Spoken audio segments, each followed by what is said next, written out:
I am Madison Timmons. I'm Chris Susie. And we're paranormal specialists who live in the most haunted city on earth, Savannah, Georgia. Every day is Halloween in our line of work, so join us as we spin true tales of haunts, murders, and disturbing Savannah history.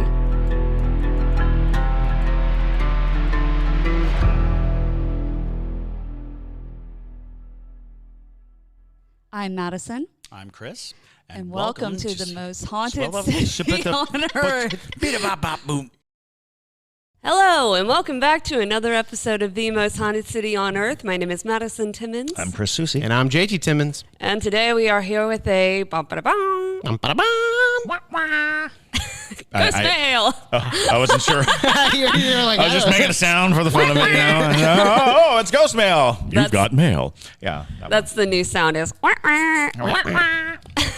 Yeah, like Chris, a do Muppet. the you got Ghostmail? You've got Ghostmail. Nice. Yes. Nice. Good little sound bit for you. But yes, we have lots of stories to get into. So we're going to try to make our intros pretty brief here. But JT, you want to give us our new Parajunkies? Yes, I would love to thank some new Parajunkies. So let's start with a couple weeks ago. Patrick Welsh with the Paranormal Society of Savannah. Thank you for always supporting. AU, Martha Tarr, Amanda, Brandy W., Sarah Tremblay, Jerica Barcelo, Brianna, Masa Richard, David Hernandez, Melissa Maythayer, and Laura Bennett. Thank y'all so much, and we're excited to get you a bunch of really, really cool stuff. Yes. Yeah. If you like live streams and things of that nature, we have plenty of things planned out for the future. Yes, we do. Of different investigations and stuff. And the Parajunkies always get first access to the live streams and sometimes private live streams. So if you want to see us do oogity boogity type activities and get woogity woogities, that's right. then definitely join Patreon. Yeah. You might even catch some heebie-jeebies. Yeah, if you're lucky. If you're lucky. And guess what? Everything, and I mean everything, is ad-free. Boom. Parajunkies do not get ads. They get just constant content that they can just binge. Bam. So, bam. All right. And then speaking of what Parajunkies get, the radio play dropped. Yeah. And I was like, I got so many messages and comments and everything just saying like how cool it was. And we were like, it really does sound cool. You did a very good job on that. Thank you. Well, we all worked really, really hard on it. And it's just episode 1, and it confirmed what I suspected, that we definitely need to, make more. It's fun. It is fun. It is fun. And I'm currently writing episode 2, but Chris is a writer too. And so, he and I'm sure we'll jump into, some episodes, and it's just going to be fun, collaborative effort between, all of us. So Patrick's a great writer too. Oh yes, Patrick, he is. we'll get Patrick in on it, Yeah. Patrick, who plays Dr. Goust in it. He's one of our favorite people to work with. So just in general, he's one of our favorite people. Yeah. All right. And then Madison and I are going to Hawaii. Yeah. We are going to Hawaii, and we are going to be doing Parajunkie exclusives there. When are you going? It's July 3rd through the 12th. Yeah. 3rd through the 12th. So we we're technically arrived back in Savannah on the 13th. Because time zones are weird. Yes. And so, the sun. Am I right? I know. How dare it confuse me. So we're doing that, and that'll be dummy fun. And we're going to talk about the marching spirits. Which everybody's been hitting me up about these marching spirits, and I'm just like, listen, y'all, we're saving it. You got to give me time to get over to the islands before we talk about it. No, I will not be bringing anything back with me. For those of you who know, there's a lot of superstition with Hawaii in general. Oh, yeah. We will not be bringing anything back with us, and hopefully not bringing any spirits back with us as well. But you never can tell. You never can tell. Yeah. We'll have to tune in to see what transpires. Polynesian spirits or angry Polynesian gods, because JT is going to upset a Polynesian god. Of course. I'm going to piss him off. That's the only The only way to go about it. Your existence just pisses them off. Just kidding. All right, let's go ahead and jump into the stories. But before we do, just want to go ahead and clarify that Madison and I were making gnocchi last night, which required us to take our wedding rings off. We forgot our wedding rings. And so for everyone watching on YouTube, we are not wearing our wedding rings. But yes, our relationship is A-okay. That's a bold-faced lie. Right. They're just putting up a brave front. They were just crying Sobbing. hysterically before we started. Clearly, Yes. I had a mental breakdown. Exactly. You know, I dyed my hair. I'm not. This is the only time they're going to clearly. speak to each other all Yeah, day. Absolutely. Yeah. Engage in the comments, if you will. Okay. Anyway, just had to clarify for YouTube. All right. He was so concerned about this. Yeah. I was like, we're not wearing our wedding rings. I want you to know that No. I'm just a very forgetful human being. So I'm always wearing it, so they're gonna be like we have some people that like look really, really closely at everything, and they might be like, oh no. Are they doing okay? And I'm like, They're rings. It's okay. it's still, Yeah, they're symbols of our love. It's okay to take them off. Your love doesn't dissipate or disappear when you're It not wearing a ring. dissipates, apparently. Although I am wearing my ring because I actually love my wife. Although, if you've never seen JT's wedding ring, it's super dope. It's a cemetery. Yes, it is. Engraved onto it. She knew exactly what I love. Yes. She's he didn't like, want here's this he didn't want a creepy gold cemetery. band or No, like. I want a cemetery. Well, for a while there, you had one, and it's been a drama with his rings and stuff. Yeah, because I bust them, break them, scratch them, even if they're like high quality. Like I'm messing them up because I'm always doing some crazy stuff with like filmmaking or whatever. But then it's like, we got to get into Ghostmail. Let's go Anyway, ahead and jump enough on about into Ghostmail. rings. Enough about rings. All right. Let's do All it. right. Let's do it. We got some good ghost mail sent in. Y'all, if you want to send in your personal stories, send in to ghostmail at hauntedcitypodcast.com. Okie dokie. Oh, yeah. So let's start out with my many ghost stories and strange abilities from Cat. Okay, Kat. Hello, my name is Kat. I'm about to tell you the stories my friends refuse, not refute, but I'm sure they refute as well, to believe until they started experiencing spooky things around me. I have many, many stories, but we'll try to keep this short and sweet and only mention the important ones. I'm Cuban, and in our culture, the majority of us practice Yoruba religion and Santeria. I don't actively practice Santeria, but I'm not sure if I experience all these things because of our culture and ancestors. I first started experiencing things around the time I was 10. My family kept from me the fact that my grandfather had passed away. I thought they'd be upset if I ever brought up the fact that he would visit at night and told me he would be an angel watching over me from now on, so I never brought it up. I was always curious about spirits and psychics, but for many years I did not have any more experiences. It wasn't until the age of 15 where I knew the exact time an aunt of mine who had cancer passed away. I would see my relatives show up around my house after they passed away, but only for a brief moment. I would get the sensation of fainting around my family, and then out of nowhere, things would start to fall and break in different areas of my house.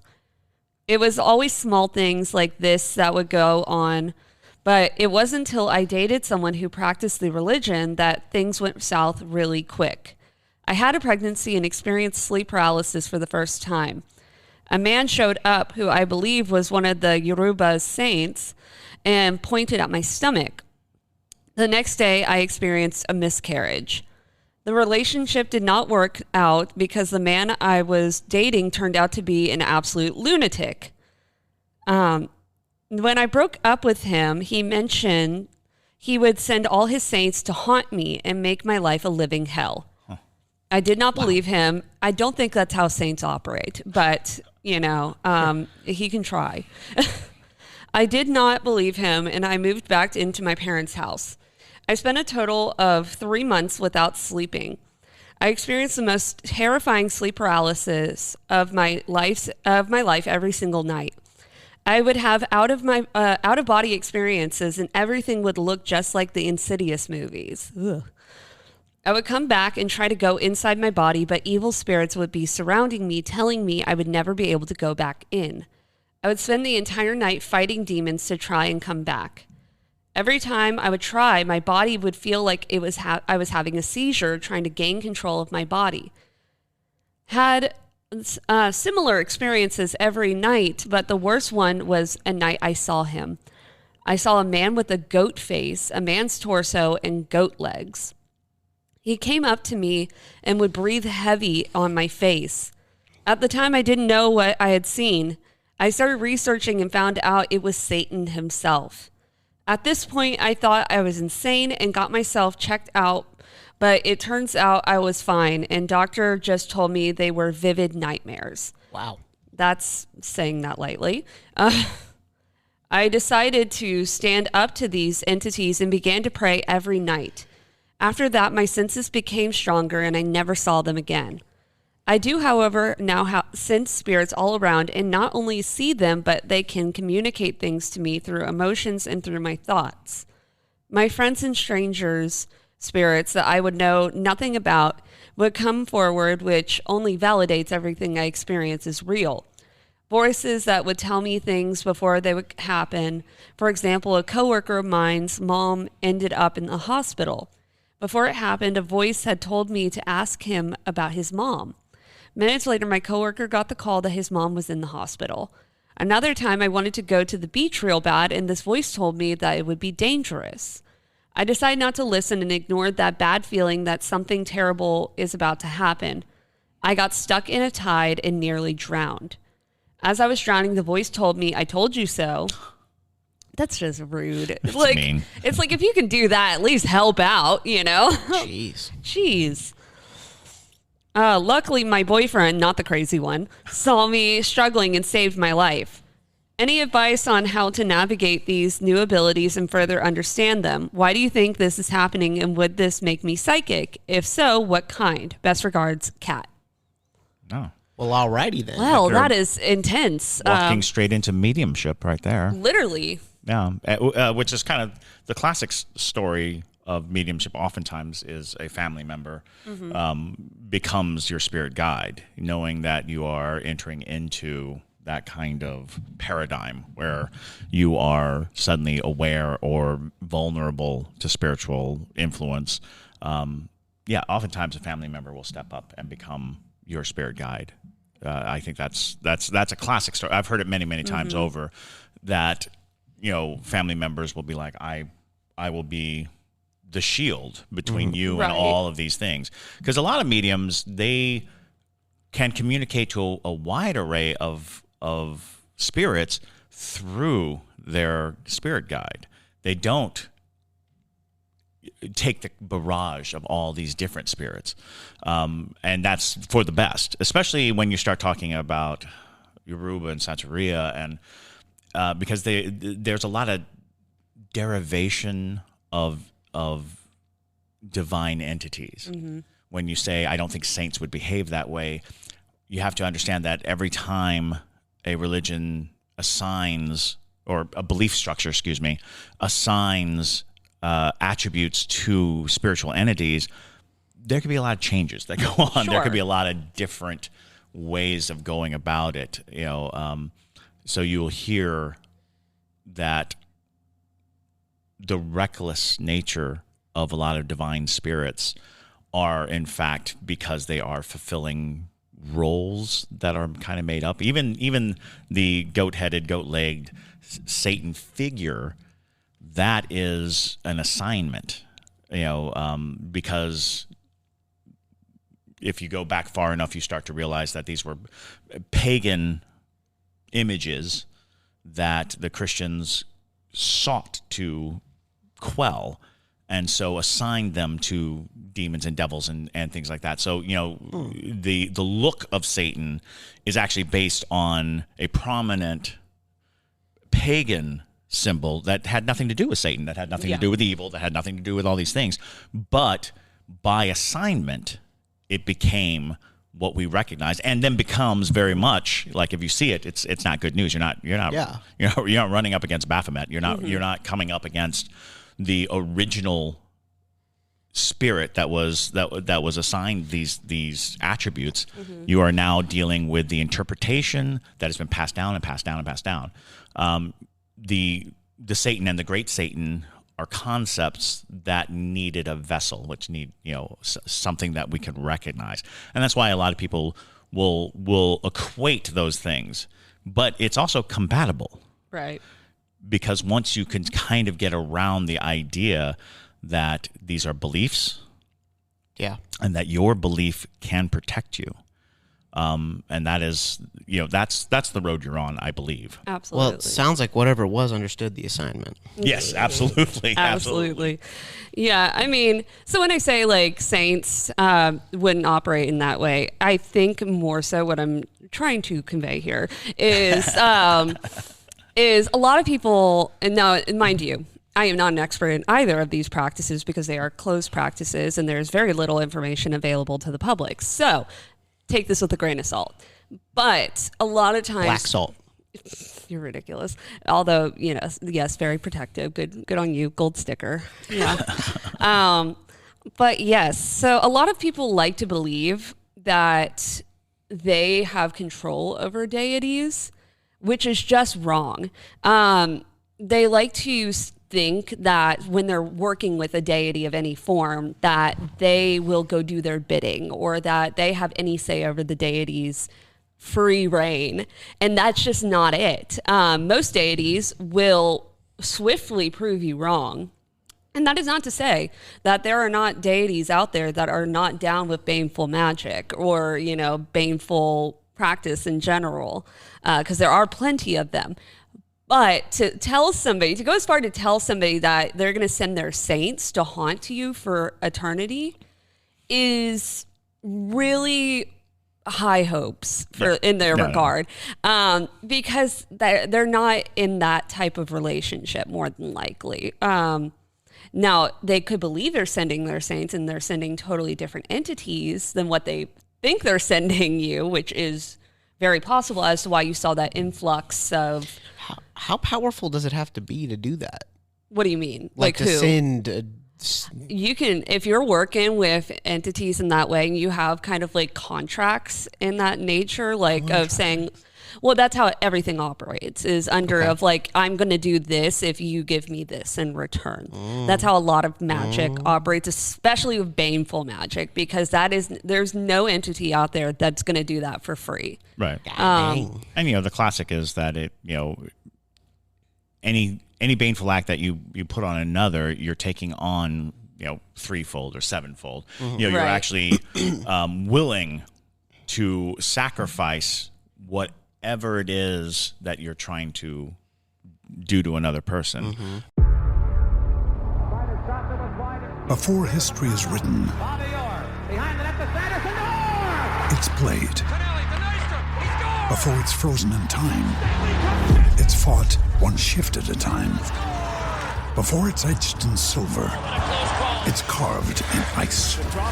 What happens next will last forever. The Stanley Cup Final on ABC and ESPN Plus begins Saturday. That is kind of the, I accept those responsibilities. And not that it always happens, but it is the risk you run. Yeah. And it's about belief. It's about how solidly you believe, how meticulous you are in your construction of ritual and your obedience to ritual and your belief that the ritual will work. And you do not have control over which spirit chooses to pick it up.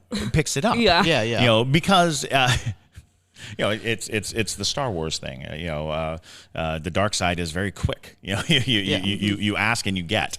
It's a very fast thing, but the fast thing is not always going to be the best thing. It's not always going to be the pure thing that you're hoping for. Things that respond fast are things that want to make the deal, that want to do things fast. Right. And so those deals you're making with nefarious spirits that are just trying to have a foothold in our world. Yeah, it sounds like we all need to learn the fiddle. Yeah. Well, we are in Georgia. Yes. Well, to wrap that up, though, I completely agree with Chris that it sounds like you're in this state of mediumship, and that would consider you a psychic. Definitely the fact that you have the claircognizance, you have the clairsentience, which is the feeling the spirits, and the all that. You have some levels of clairaudience as well.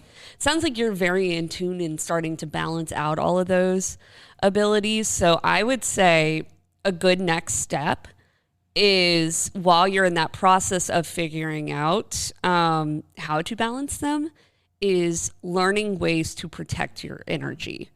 That's a really good first step, just because you are now going to be a beacon of sorts. And it sounds like you have a lot of entities and spirit guides and things around you that are protecting you, but you also have to put in the effort to try to keep yourself closed off. Otherwise, you're going to start getting really drained.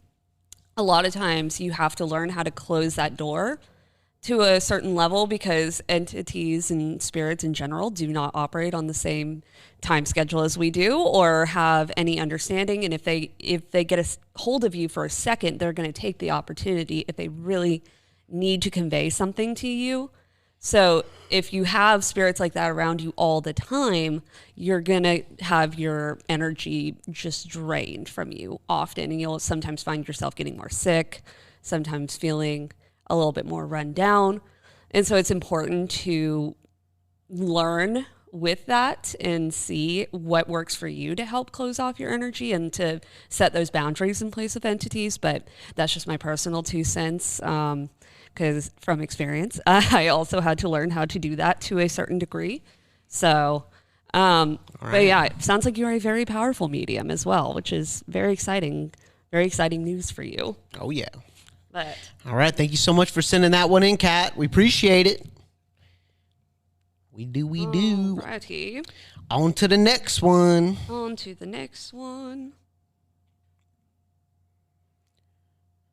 All right. So, this one is titled Haunted House Ouija Board, Mimics, and Face Punching. Ooh, okay. Excellent. From Danielle. All right, that's like all the fun 4. stuff. Yeah. It's like the 4. Well, that's just a Tuesday night. Hi, yes. It's just a Tuesday. Hi, all. I am so happy to have stumbled across your podcast. I've been binging it nonstop since I discovered it. Thank you Thanks very so much much. for listening. I hope the story isn't too long, but I will try to keep it as short as possible. Like many listeners, I have had countless paranormal experiences and have had an interest in everything supernatural my entire life. One of my first memories is of my grandpa happily waving at me at his own funeral. Oh. Cute. I was so confused why everyone was so sad and couldn't see him. My most terrifying experiences occurred at a home I lived in from the age of 12 to 16. Now, she did share with us the address. This is in Illinois, which haunted state in general. We will not be sharing that, but for your reference, Illinois. So I just got back. yes, Yeah. creepy state, land of Lincoln. Okay. Excellent. Yes. A little bit of trivia for you. The Chicago Bulls. Yeah. Swear to God. I don't know. That's just the first thing that popped Okay, in my baby. head. Anyways, when I was in 5th grade, my parents built a large house in a relatively secluded location in northern Illinois. We were the first home in a brand new subdivision and didn't really have nearby neighbors. We were surrounded by farmland and other subdivisions with homes spaced somewhat far from one another.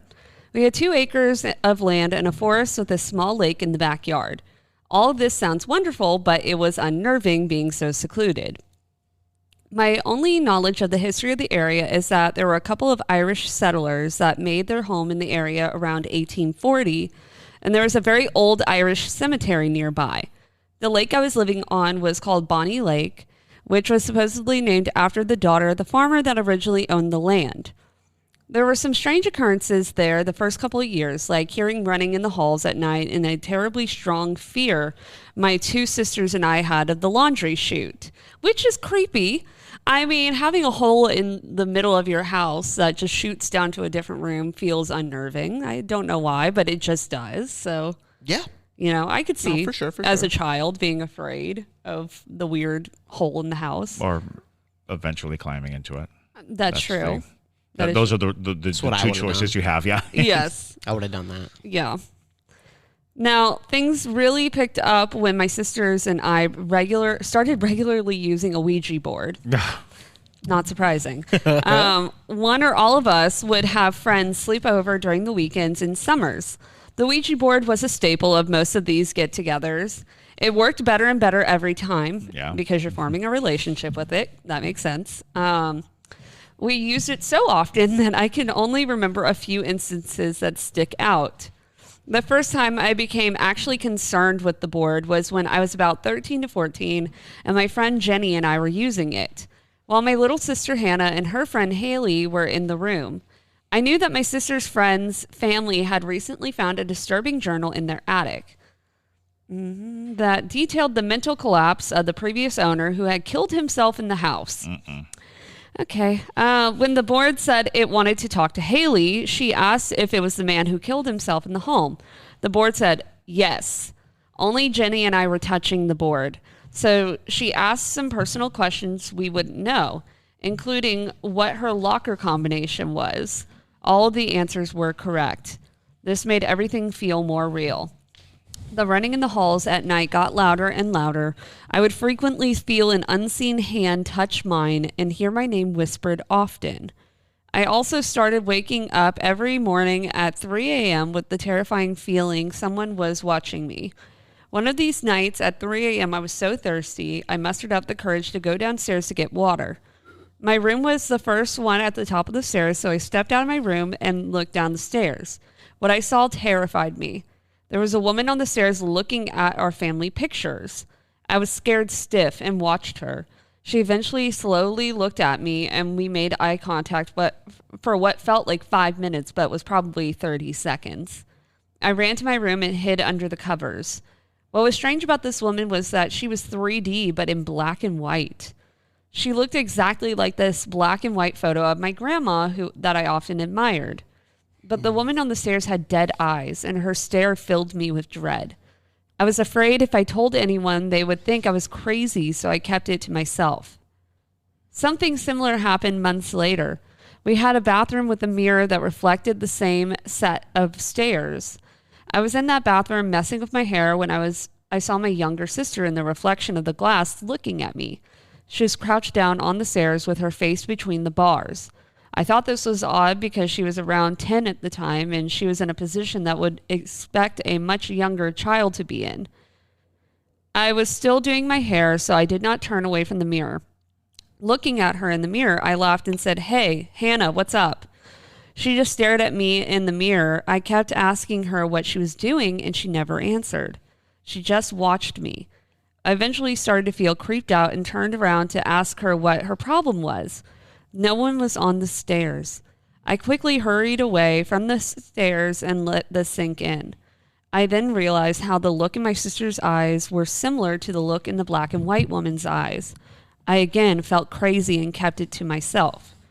After this, I started hearing a woman whisper my name directly into my ear, which sent me running every single time. I also heard a man's voice, much deeper than my dad's voice, scream my name in the middle of the night. I woke my dad up, and after confirming it wasn't him, made him search the house. I was genuinely concerned with my mental health until one night when I had 2 friends sleeping over. We were home alone, so my parents turned on our alarm before they left. This alarm was loud and flashed lights when triggered. Even when it was off, you would hear a series of beeps each time a window or door was opened. My friends and I played music in the basement, then came to the main floor to have a drink in the kitchen. While we were talking, I heard someone walking around the top floor. I eventually got my friends to quiet down, and they heard it too. As we were listening, we heard a drawer in my room at the top of the stairs slam. So we ran and locked ourselves in the bathroom at the bottom of the stairs. While in the bathroom, we could hear what sounded like my room being ransacked. Drawers and doors were slamming, and things were being thrown around. We didn't want to call 911 because we didn't want to be heard, so I texted my parents to come home and that someone was in the house. All of a sudden, the noise stopped. We heard slow footsteps walking down the stairs. We could hear my dog rush toward the foot of the stairs, then his toy being thrown across the room, and him running after the toy. We stayed silent until we heard my parents come home and set off the alarm. We were sure someone was still in the house because it was my parents who triggered the alarm, but no one was found and everything in my room was in place. My family then started to notice the paranormal activity. I hated my room at this point, so I would sleep and basically live in our upstairs den. My older sister, Taylor, would occasionally hang out in my room, I guess for a change of scenery. And one day she came running out of the room into the den and told me that while sitting on my bed, the TV remote levitated for a moment and then flew into the wall. She then proceeded to tell me that she would call her boyfriend at night when she wasn't supposed to and would often hear movements in the hallway and see shadows. Expecting it to be my parents about to catch her, she would hide her phone and check the hall. No one would be there. This corresponded with me hearing frequent running in the halls. My older sister would also tell me that she could hear her name called from the woods while she waited for her bus.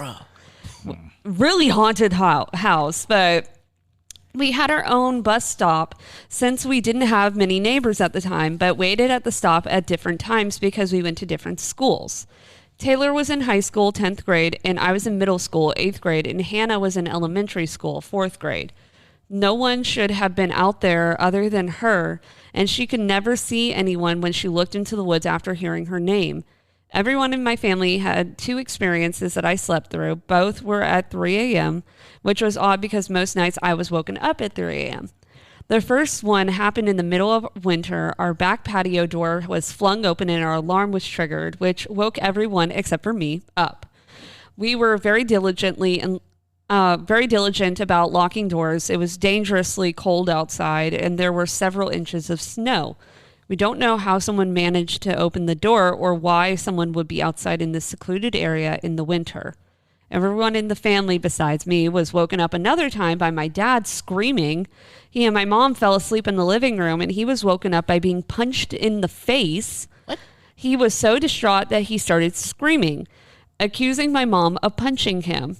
However, she was asleep before he woke her up, yelling, and I don't think she is so unhinged that she would punch a sleeping person in the face. Yeah, this is so Amityville Horror. It really is. Goodness gracious.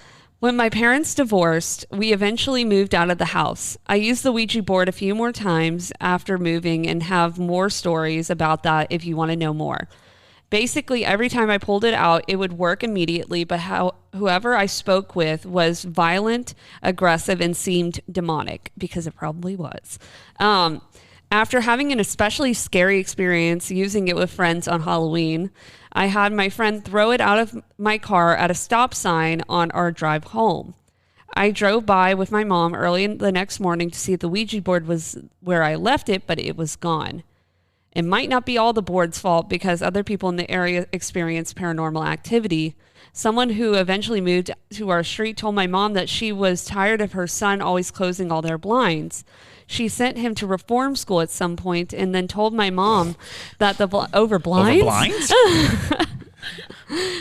blinds? And told my mom that the blinds were still mysteriously closing on their own. I also had a friend that moved around the corner. His house backed up to the same woods. His dad woke up one night and saw a man going through the jewelry on the dresser. The man saw my friend's dad, looked at him in the eye, calmly said, "Boo," and then disappeared. What? If you actually read this, I hope it was worth the long read, and thank you for providing me with so much spooky quality content. Thanks again, Danielle. Wow.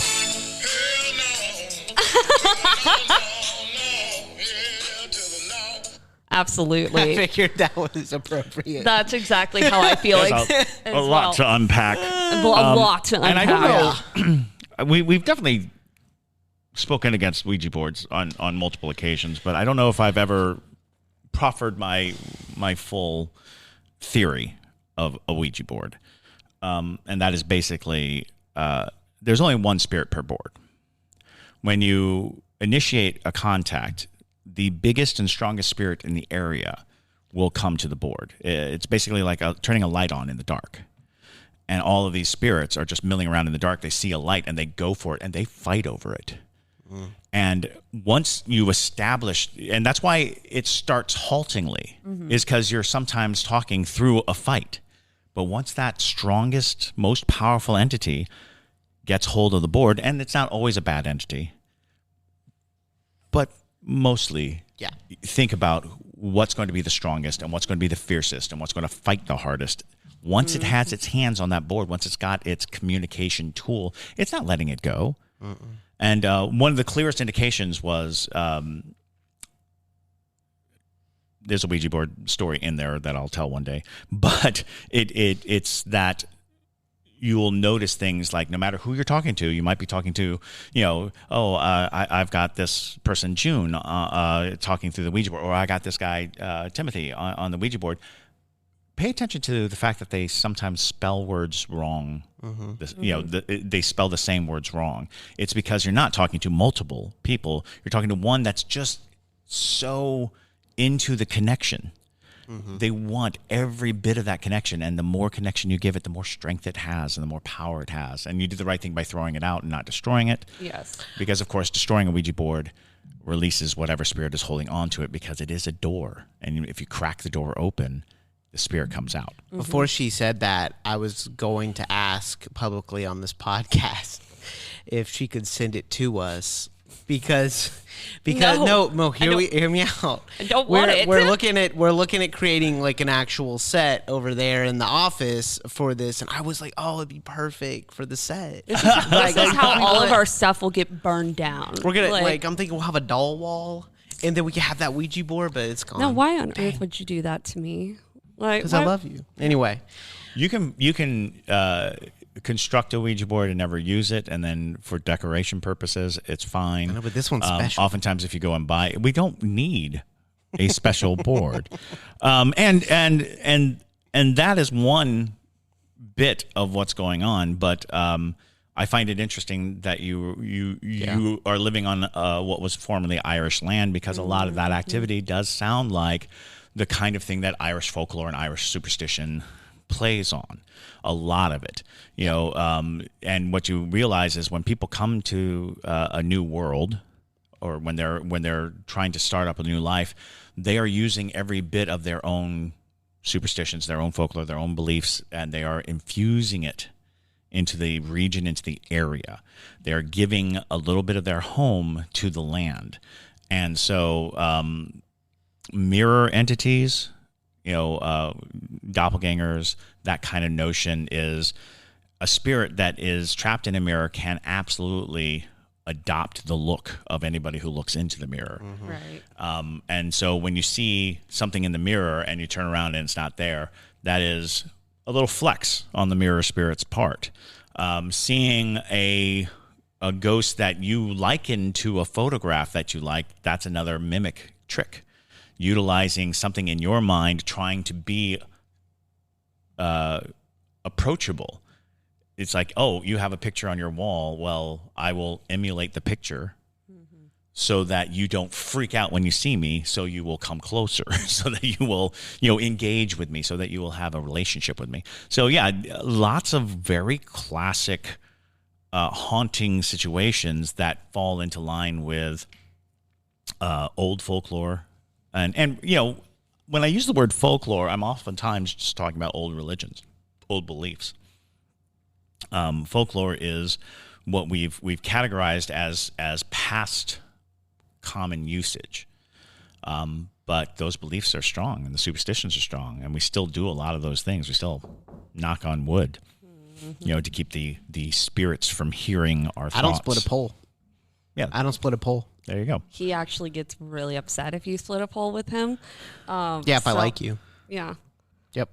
Yeah. So, it sounds to me like there were a lot of entities, land entities in general, a lot of mimics, because what concerned me was that, first off, it requested, when you were doing the Ouija board, first red flag was when it requested that one girl. By name. Right? By name. Absolutely. That's concerning. Knowing your name is never a good thing. It's never a good sign.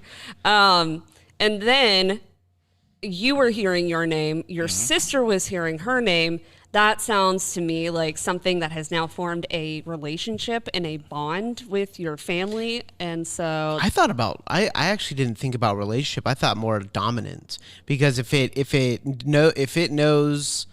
it shows you that it knows your name and it's constantly whispering that into your ear and whatnot, it's like, what is your name? It is who you are. It is like it's kind of like the wrapping paper on the gift, right? It's what you are. And I feel like it's kind of like, hey, I know who you are. I know your name, and I'm not far from you. The strongest magic is name magic. Like, if you know a demon's name, we talk about, you never say a demon's name because it's an evocation. Yeah. But if you have to fight a demon, you need to know its name in order to Right. fight it. So it is very much the rules of the game is protect your name, shroud your name. And in cultures all around the world, the knowledge of sharing your name as a power move, as something that you do not necessarily want to do, you're supposed to keep your name secret conceptually and only share it with the people that you absolutely love. But we become a name dominant society where your name is your identity. So it's scary to have something like, if it's a family member, that makes perfect sense. But if it's just some random spirit It should reaching not know out your name. from the void, Yeah, from the woods. From the woods, yeah. Absolutely not. Yeah, no. Definitely send us more of your stories from your haunted house, because that was enthralling. Absolutely. But thank you guys so much for sending in all the stories that y'all sent in. I hope you enjoyed today's episode. But with that, my name is Madison Timmons. And I'm Chris Susi. And stay spooky, y'all.